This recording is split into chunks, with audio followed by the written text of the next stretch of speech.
Governo procede à inauguração da estrada Guadalupe Agostinho Neto. Esta é a primeira fase do projeto que contempla a ligação até a comunidade de Caldeiras. Nova versão do Estatuto da Função Pública vai entrar em vigor a partir de junho próximo. Seminário destinado aos quadros da Administração Pública tiveram a presença dos ministros Ilza Madvaz e Emílio Lima. Ministro da Agricultura visita estufas tradicionais em Canavial e Mesquita.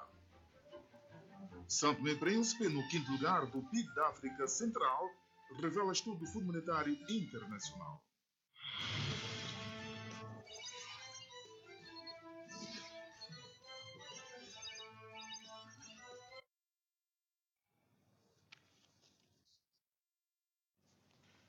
Muito boa noite. Foi inaugurado esta manhã o troço de estrada que liga a cidade de Guadalupe a Roça Agostinho Neto, com aproximadamente 1 km de comprimento. Esta inauguração representa a primeira fase do projeto, que contempla a ligação até a comunidade de Caldeiras, cuja inauguração deve acontecer brevemente. Foi com a presença dos ministros das Infraestruturas, Recursos Naturais e Ambiente e dos Negócios Estrangeiros, Cooperação e Comunidades, respectivamente Carlos Vilamova e Urbino Botelho, que se deu início a partida a pé para a inauguração. Ao ato estiveram também os representantes da União Europeia em São Tomé e Príncipe, porque as obras foram financiadas pelo Fundo Europeu para o Desenvolvimento, o elenco camarário, staffs dos dois ministros, muitos convidados e muitos populares. O trajeto foi percorrido a pé, a partir da Estrada Nacional número 1, e foi na ponte do Rio do Ouro, também ela totalmente reabilitada, onde se procedeu ao corte de fita, simbolizando a inauguração da estrada.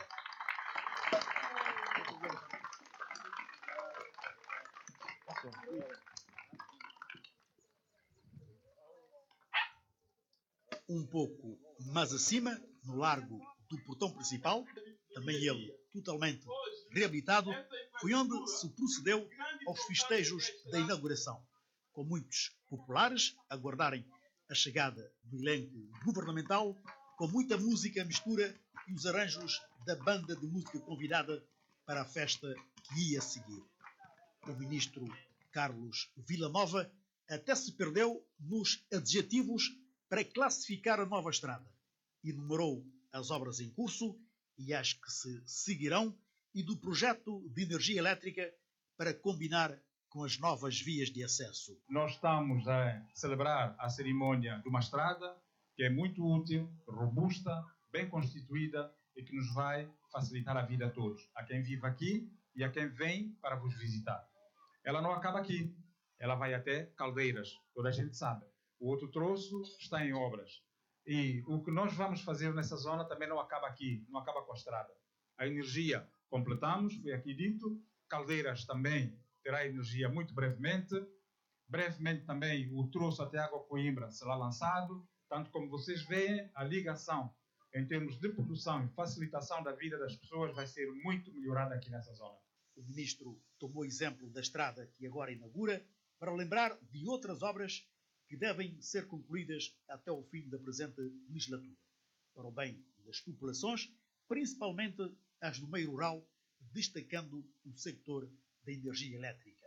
Neste momento, eu posso vos dizer que nós temos em curso mais de 18 comunidades que outrora eram agrícolas em trabalhos de eletrificação, para que no final deste mandato nós tenhamos um país praticamente todo ele iluminado.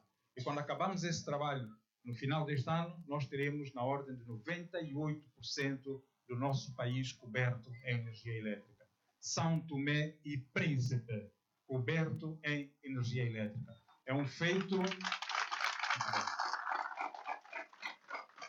É um feito e não é um feito para o governo só. É um feito para todos os santomenses. O troço de estrada Guadalupe Agostinho Neto mede aproximadamente 1 km de comprimento e a sua construção em calçada contemplou várias melhorias, destacando a construção de 3 aquedutos e várias travessias e valas de drenagem. Esta estrada, mais a outra que se seguirá até a comunidade de Caldeiras, representa um financiamento do Fundo Europeu para o Desenvolvimento no valor de 236 mil euros, que o Ministro dos Negócios Estrangeiros, Cooperação e Comunidades agradeceu. Eu venho nesta qualidade para agradecer à União Europeia por mais este ato da cooperação e pedir à União Europeia que continue ao nosso lado, ao lado do governo, para que de facto possamos levar a cabo os projetos que temos em prol do bem-estar das comunidades de São Tomé e Príncipe. De resto, a importância desta estrada dispensa qualquer comentário. Se antes, para percorrer este troço, dava que pensar a qualquer um, independentemente com que tipo de transporte fosse, hoje bastam uns minutinhos apenas.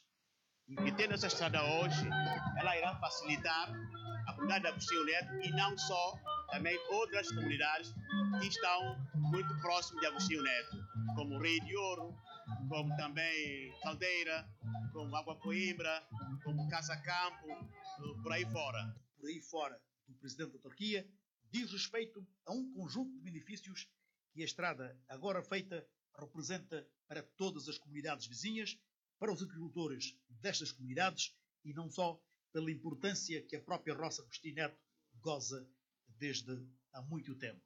Em suma, pelas assimetrias existentes partilhadas por todos os moradores. Essa estrada tem um impacto imensurável para a vida da comunidade, na medida que ela vem facilitar as vias de acesso, forma de escoação dos nossos produtos e também permitir que, em caso de algum incidente, podemos estar mais próximos da capital do distrito e, consequentemente, da capital do país. Vem mudar a vida da comunidade agostineta e não só de todas outras comunidades afins, como o caso de Caldeira, Boa Esperança, Pouso Alto, Água Coimbra. Quer dizer que é uma estrada que vem ligar a comunidade de Agostinho Neto às outras comunidades e ligar a comunidade de Agostinho Neto junto da própria capital do país. Vem converter e diminuir as assimetrias existentes entre nós. Eu sinto-me feliz, porque a estrada está boa agora. Agora não há problema. A estrada antigamente dava até pressão para as pessoas ver, mas agora a estrada está boa. Para mim é uma boa iniciativa. Hoje é um momento histórico porque há séculos e séculos que nós estamos à espera dessa estrada e nós só temos que agradecer ao governo pelo gesto em nome da nossa comunidade e que o governo continue a fazer. A partir de hoje, mais do que outros dias, Agostinho Neto ficará certamente mais perto de qualquer ponto do país, com a inauguração de a muito reclamada Estrada de Agostinho Neto. O Estatuto da Função Pública vai entrar em vigor no próximo dia 5 de junho.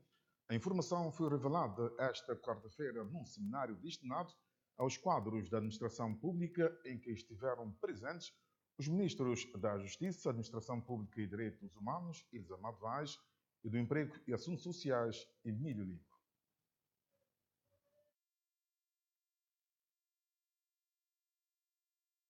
Com o objetivo de certificar o bom desempenho agrícola e o combate às pragas, o Ministro da Agricultura e Desenvolvimento Rural, Teodorico Campos, e os seus colaboradores efetuaram esta visita aos 3 agricultores que apostaram na prática da utilização de estufas agrícolas. Hoje decidi efetuar visitas com os agricultores que estão a investir nas estufas tradicionais.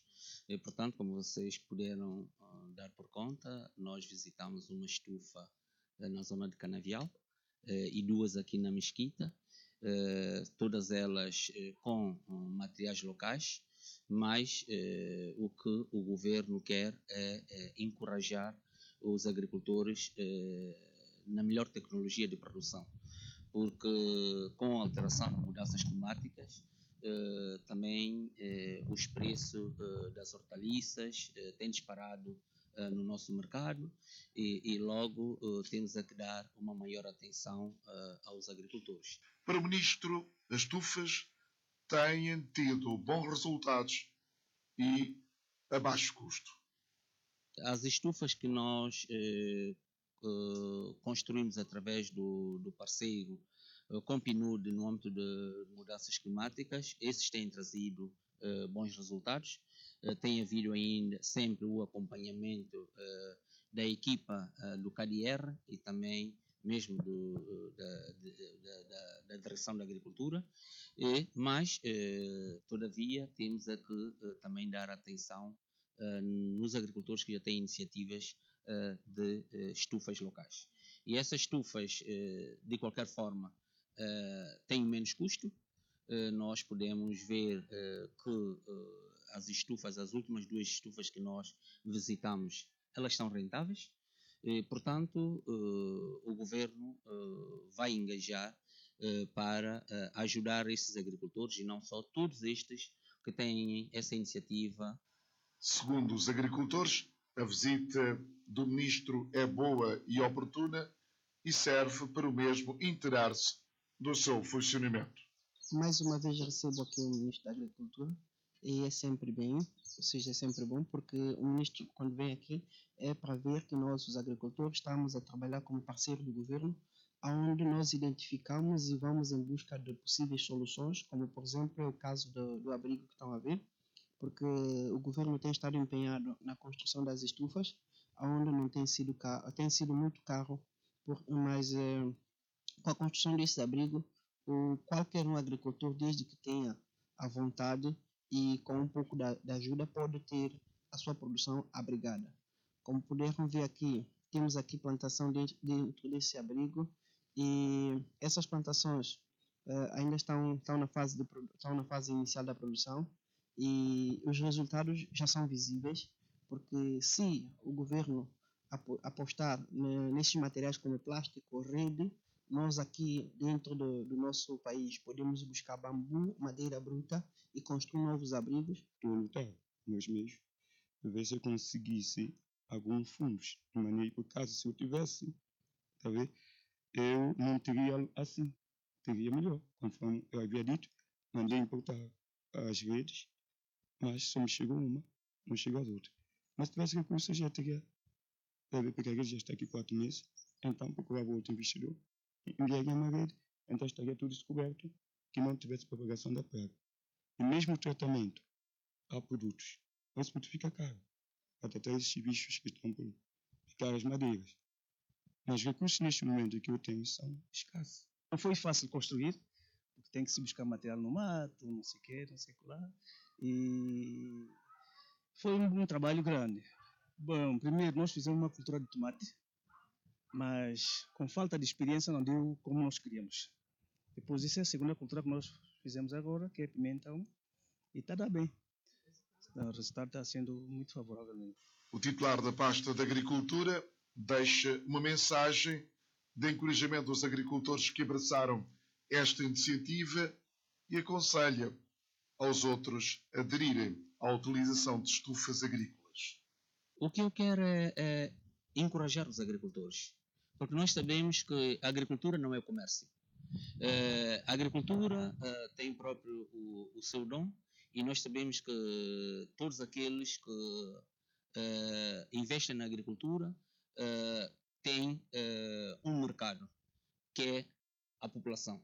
Todos nós somos consumidores e logo é uma boa aposta, mas para aqueles que ainda não encorajaram, que têm dificuldades, dizê-los que o Ministério da Agricultura e Desenvolvimento Rural está ao serviço dos agricultores através das delegações regionais, mas temos primeiramente que encontrar os interesses, as iniciativas de próprios agricultores e daí o governo também honrar com a sua contribuição. Ministro da Agricultura e Desenvolvimento Rural, Teodorico Campos, efetua visita às 3 estufas construídas com materiais locais.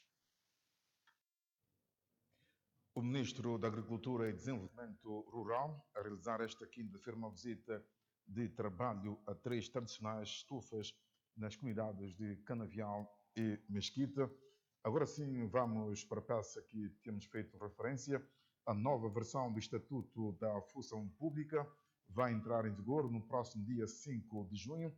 A informação foi revelada esta quarta-feira num seminário destinado a Escola de Administração Pública, em que estiveram presentes os ministros da Justiça, Administração Pública e Direitos Humanos, Isa Novaes, e do Emprego e Assuntos Sociais, Emílio Lima. O Governo vai reformar o Estatuto da Função Pública para obter maior produtividade, qualidade nos serviços e inserir avaliação permanente dos funcionários públicos. A alteração da Lei nº 5/97 surge da constatação e avaliação dos atuais índices da administração pública que não corresponde às atuais dinâmicas da sociedade são-tomense. Outra constatação é a qualidade atual da função pública.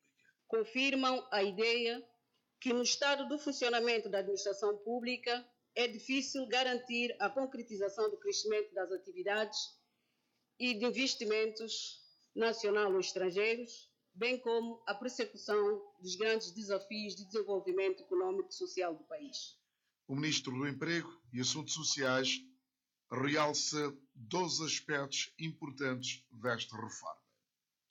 Tem a ver com os regimes. Portanto, para além de termos uma carreira, ou seja, um grupo que é para pessoal dirigente, que são chefes de departamento, diretores gerais, e tem um outro grupo que é para a carreira propriamente dita, que começa na base, tanto os auxiliares até o topo, que são assessores. A alteração da Lei nº 5/97 vai entrar em vigor no próximo mês de junho, segundo a ministra Ilse Amado Vaz. A entrada em vigor prevista para o dia 5 de junho da nova versão do Estatuto da Função Pública irá exigir de cada um de nós, de maneira individual, enquanto funcionário, agente ou dirigente público, ou de maneira coletiva, enquanto instituição de direção do serviço, um conhecimento das normas, a apropriação das normas, para que elas possam ser aplicadas e possam ser cumpridas. De acordo com a Ministra da Administração Pública, impõe-se ao Poder o dever de criar condições para garantir a modernização do aparelho de Estado e, por conseguinte, implementar a estratégia da administração pública apresentada em 2017. A reforma da administração pública pretende também criar condições para que o cidadão possa se proteger dos atos da administração pública e garantir a maior responsabilidade.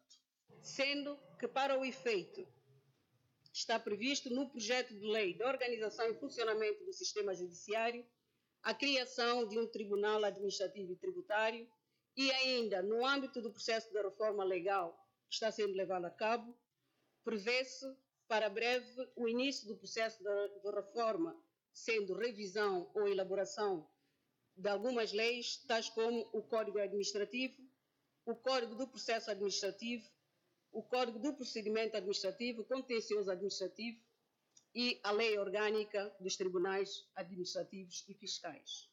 O referido diploma já foi objeto de uma análise profunda da Comissão Especializada da Assembleia Nacional, do Tribunal de Contas e das partes representativas dos interesses dos funcionários públicos.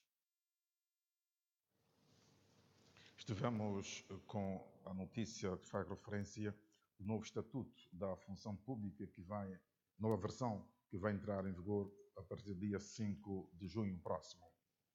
A Ministra da Saúde, Maria de Jesus Trovoada, defendeu na 71ª sessão da Assembleia Mundial da Saúde aqui em São Tomé e Príncipe que tem conseguido melhorar de forma significativa a luta contra a tuberculose devido a um forte compromisso político e da contribuição dos parceiros de cooperação. Maria de Jesus Trovoada reconheceu que existem ainda lacunas e acertos importantes que devem ser empreendidos, principalmente as capacidades de diagnóstico. Nesta reunião mundial da OMS esteve em debate a rede de produção de conhecimentos sobre a saúde global.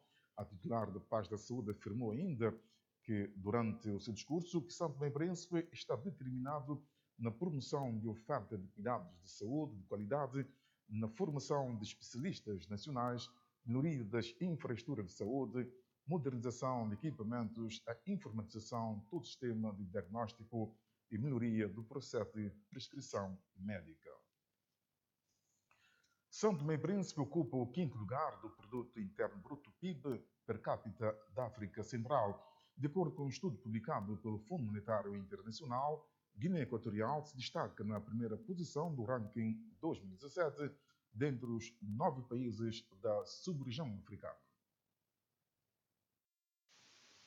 De acordo com a notícia avançada pela STV Press, Agência de Informação de São Tomé e Príncipe, que cita a revista gabonesa EFOCAL, São Tomé e Príncipe ficou na 5ª posição do ranking com $1.750 por habitante, ultrapassando alguns países como Camarões, que se posicionou na 6ª posição com $1.263, Chad com 799, Congo-Kinshasa com 467 e a República Centro-Africana na 9ª posição com $400 per capita. Dos 9 países que fazem parte da África Central, 3 pertencem à CPLP, nomeadamente Angola, Guiné Equatorial e São Tomé e Príncipe, que se juntam aos Camarões, Congo, Brazzaville, Congo-Kinshasa, Chad e República Centro-Africana. Na sua notícia, a STV Press sublinha que a Guiné Equatorial ficou na primeira posição do ranking 2017 do Fundo Monetário Internacional com $11.948 per capita, seguido do Gabão com 7.584, Angola na 3ª posição com $4.401 e Congo-Brazzaville na 4ª posição com $1.794 per capita. O PIB per capita é dividido pela quantidade de habitantes no país, resultante da soma de todos os bens e serviços, sendo um dos indicadores muito utilizado na macroeconomia para os cálculos do nível de bem-estar da população. A Direção-Geral do Ambiente, em parceria com o Instituto de Pesquisa para a Biodiversidade, realizou esta quinta-feira um seminário sobre a estratégia jurídica da gestão racional e ecológica racional de mercúrio. O seminário visou apresentar o inventário de mercúrio no país. Diversos técnicos da Direção-Geral do Ambiente reuniram-se com o propósito de tomarem contato com o primeiro estudo do projeto Minamata, que tem o propósito de divulgar o Inventário Nacional do Mercúrio. Este workshop tem como objetivo fundamental fazer a validação do projeto de avaliação inicial do Minamata, que é uma convenção que fala sobre o mercúrio, e mostrar para os decisores nacionais e público em geral. Apesar do país não produzir o mercúrio, a quantidade que entra em São Tomé e Príncipe é preocupante. Em termos dos equipamentos, nós temos alguns equipamentos que podem ser substituídos por equipamentos sem mercúrio. Portanto, por exemplo, as lâmpadas. Existem algumas lâmpadas que contêm mercúrio. Essas lâmpadas, hoje em dia, elas podem ser substituídas por lâmpadas LED. Portanto, nós já temos no nosso país a comercialização de lâmpadas LEDs, portanto, que penso que poderão ser substituídas por lâmpadas que contenham mercúrio. É claro que, portanto, pode-se dizer que o preço é um pouco mais alto, mas, entretanto, essas lâmpadas elas são lâmpadas mais econômicas e que também, portanto, não poluem o ambiente ou poluem menos o ambiente. O consultor de estudo considera que a situação merece alguma atenção. Considero que a situação, portanto, deve merecer alguma atenção, uma vez que o mercúrio é uma substância altamente prejudicial, tóxica, tanto para os seres humanos como para o ambiente. Por isso, considero que dever-se-á tomar algumas medidas para que se reduza o uso de equipamentos com mercúrio adicionado, neste caso, no nosso país. a Direção-Geral do Ambiente a apresentar o aspecto jurídico da gestão racional e ecológica do mercúrio. Uma residência ficou parcialmente destruída na última segunda-feira na localidade de Cruz Mami. Segundo a proprietária, as causas são desconhecidas. Tudo aconteceu por volta das 16 horas da passada segunda-feira na localidade de Cruz Mami. A senhora Eufrásia, proprietária da casa, não se encontrava na sua residência. Estou no mercado, minha filha de 8 anos foi chamar a criança, fui chamar o mercado de casa caiu. Eu não vi temporal, estive lá para sem chuva, sem nada. Não tinha nada de chuva. A sinistrada é mãe de 5 filhos, dentre eles 4 meninas e um rapaz, todos ainda menores. A mesma afirma que não tem condições para reabilitar a referida residência, por isso deixa um apelo. O que tem a deixar só é gente de boa vontade. Quem quer dar uma tábua dá, quem quer dar um barote dá. Mesmo não conseguir fazer uma casa inteira, vai ajudar e zarasca outro. Mais um caso de desabamento de uma residência, desta vez na localidade de Cruz Mami. Relacionamento pais e filhos foi tema da palestra promovida no Salão Alda do Espírito Santo, no Liceu Nacional. Uma iniciativa da Associação dos Pais dos Alunos desta instituição escolar, com o objetivo de partilhar ideias sobre o ambiente familiar e como melhorar e como lidar com os educandos. A relação pais e filhos tem influenciado no comportamento e aproveitamento escolar das crianças. O palestrante, que já vive a realidade santomense há algum tempo, define como assustador alguns exemplos de ambiente familiar no país. Eu estou em São Tomé há 2 anos e 3 meses e algo que é bem assustador, às vezes, é exatamente esse ambiente familiar. A gente percebe, em raras exceções, mas na maioria a gente percebe uma relação muito distante. Filho para um lado, pai para o outro, não há tanto interesse, tanto envolvimento na preocupação de como o filho vai na escola, como está. Manda para lá como se a escola fosse até para me livrar dele, né? Então a ideia hoje é a gente conversar e trazer um bocado essa ideia de precisamos quebrar essas barreiras, essa situação que tem se alastrado. E isso vem por conta até da própria estrutura, né, familiar do São Tomense, que na maioria também a gente percebe a ausência paterna ou materna. Então, o filho geralmente ele é criado ou pelo pai ou pela mãe, quando não, pelos avós.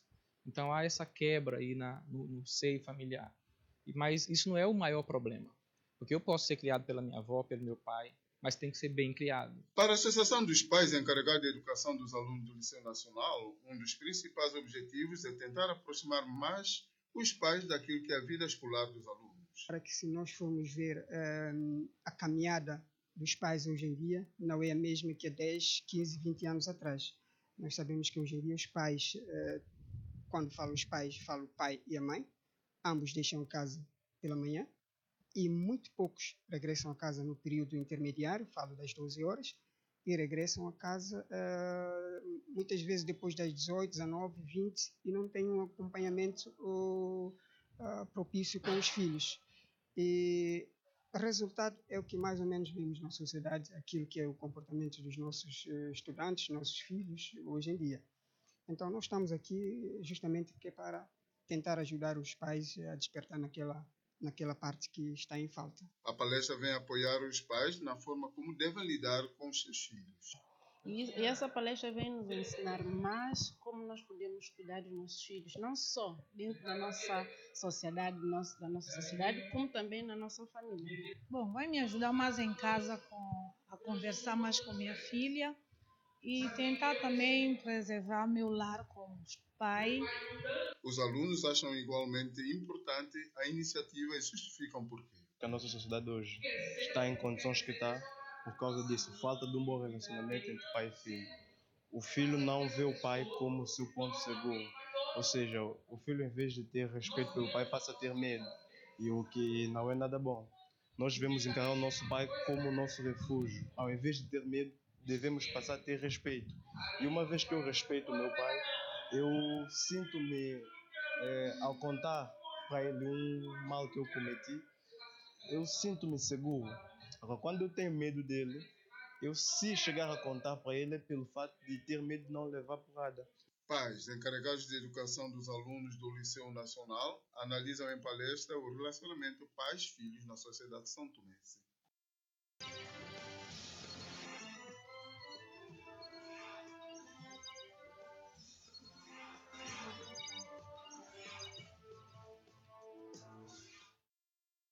Notícias do âmbito internacional, o Burkina Faso suspendeu as suas relações com Taiwan, anunciou esta quinta-feira em Ouagadougou o ministro burkinabé dos negócios estrangeiros, Alpha Bari. O chefe da diplomacia burkinabé anunciou também que a embaixada do seu país em Taiwan será encerrada. Segundo o governante, esta decisão do governo foi motivada pela firme vontade de defender os interesses do país e do povo no concerto das nações.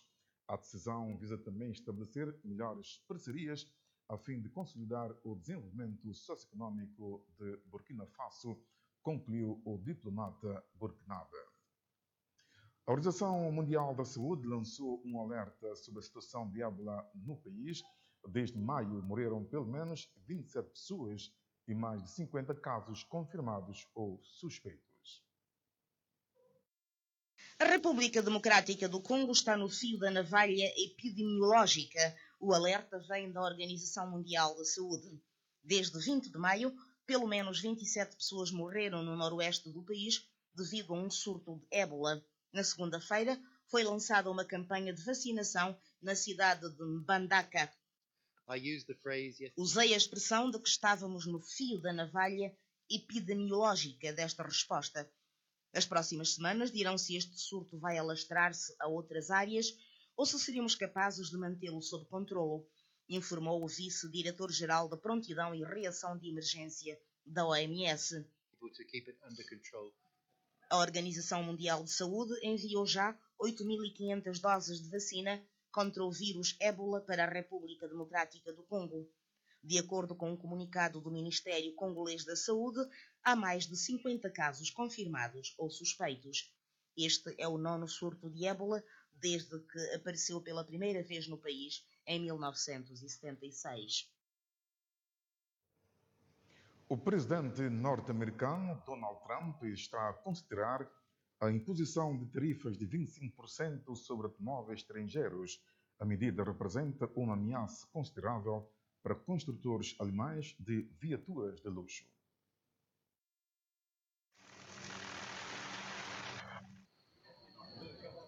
A pedido de Donald Trump, o Departamento do Comércio lançou na quarta-feira uma investigação sobre o que é designado como a ameaça nacional representada pelos automóveis importados, veículos pesados e peças, no que é visto como o primeiro passo para a imposição de tarifas comerciais no setor. Antes do início da investigação, Trump anunciou na rede social Twitter que em breve teria boas notícias para os construtores norte-americanos após décadas de fraco crescimento. A decisão de impor tarifas comerciais sobre automóveis representa uma ameaça considerável para os construtores alemães de viaturas de luxo. Já no passado, Trump havia ameaçado com estas tarifas, tendo, contudo, recuado.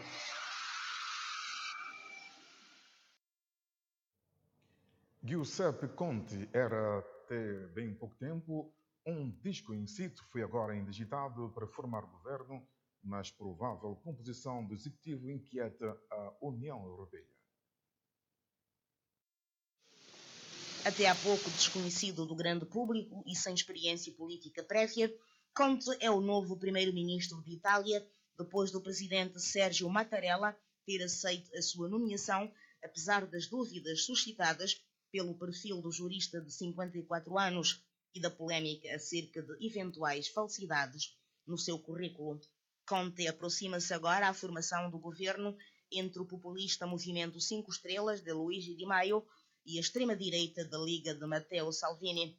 Os dois líderes deverão ser os principais decisores da composição do executivo, com Conte a jogar um papel de tecnocrata e equilibrista. Segundo os média italianos, Di Maio terá pedido o Ministério do Desenvolvimento Econômico e do Trabalho, enquanto Salvini terá exigido a pasta do Interior com o objetivo de endurecer a segurança e apertar o cerco à imigração. O caráter abertamente eurocético dos dois partidos é fonte de grande inquietação em Bruxelas, que espera da Itália respostas credíveis aos grandes problemas do país, como a dívida pública, que é a segunda mais elevada da União Europeia.